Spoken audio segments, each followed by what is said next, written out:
Hey guys, I wanted to do a quick video about the cost of cruising Hawaii versus the cost of visiting Hawaii without cruising.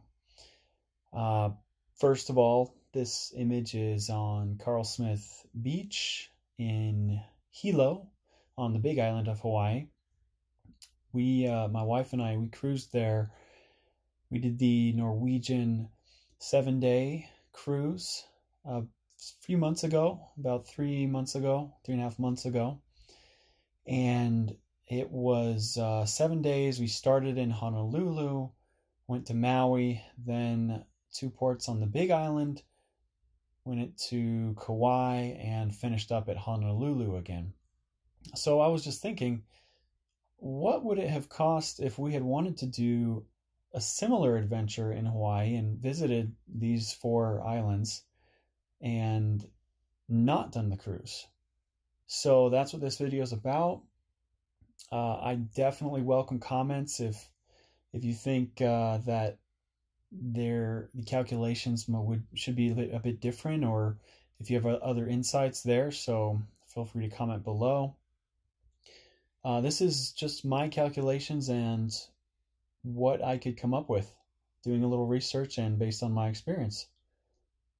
All right, to start off, flights to and from Hawaii, not going to count those because they're going to cost the same whether you cruise or don't cruise. Cruise ticket, that's going to be around $1,400. You could get it as low as maybe $900 to $1,000 if you are up for going last minute, booking last minute. Definitely going to be more expensive during peak times, and it's going to be more expensive if you get a balcony or ocean view room. This is basically the base price, give or take a few hundred depending on the options you choose. You're obviously not going to pay anything for that not to cruise. Hotels, here I calculated about $150 per night. You can get cheaper. You can get a lot more expensive. So I feel like that's a good round price. For the cruise, you're probably going to want to get there a day early. So I imagine you'll have one night in a hotel before the cruise. Whereas not cruising, that would be 7 nights to be equivalent to the duration of the cruise. Total of $1,050 there. For food, I am envisioning that you'll be a bit frugal if you're cruising and take advantage of the free meals on the ship. Most of the cafes and places to eat are free. There are a few that are not, or that have extra charges for alcohol, things like that. So I'm just assuming you spend $15 a day outside the cruise, 1 meal a day, and 2 meals a day on the cruise. So $15 a day, 7 days, $105 on food if you're cruising. If you're not cruising, I'm going to say you spend $15 a meal, and so 3 meals a day times 7 days. Of course, you could definitely do that a lot cheaper if you eat more frugally, but maybe you'll splurge a little bit. All right, traveling between islands. This is one of the biggest advantages of cruising. You're not going to pay anything. The ship's going to take you around all 4 of those islands, like I mentioned. Whereas the only way to get between islands is flying. There is a ferry that goes, I think, from Maui to an island off the coast of Maui, but that's about it as far as I could tell.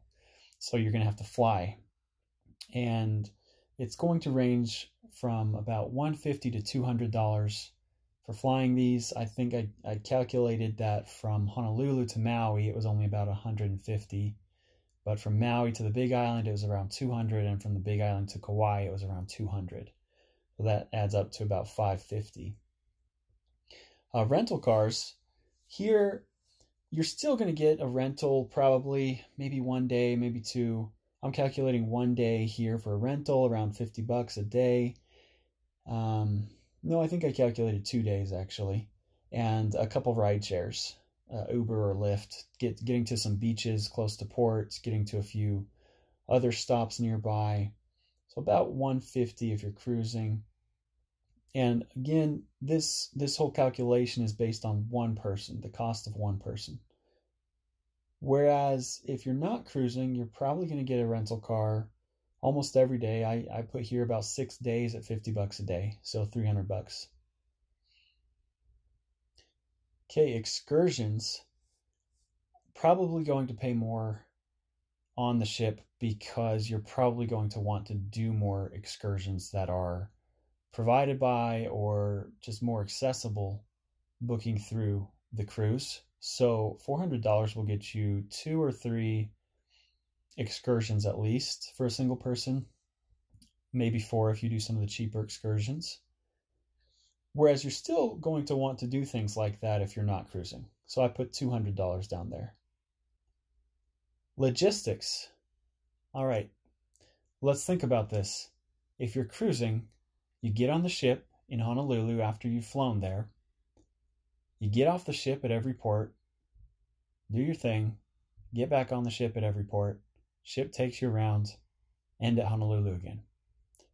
If you're not cruising, you're going to fly into Hawaii, do your thing, get a hotel, fly to a different island, get a hotel, and repeat. And book all these rental cars. So that's going to be kind of a headache. If you want to get this full immersive visit 4 islands of Hawaii, then it's going to be a lot easier cruising.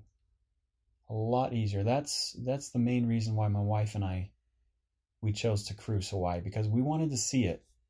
We wanted to see all these islands and experience it. And maybe in future trips we'll go and we'll just pick an island that we liked. We really loved Kauai, for example. And we might just fly to Kauai and spend a week there. But it was great to see all these different things that Hawaii has to offer on all these different islands.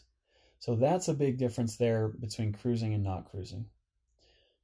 For the total, adding all these numbers up, we're looking at about $2,200 to cruise, and this is for a single individual, and about $2,400 not to cruise.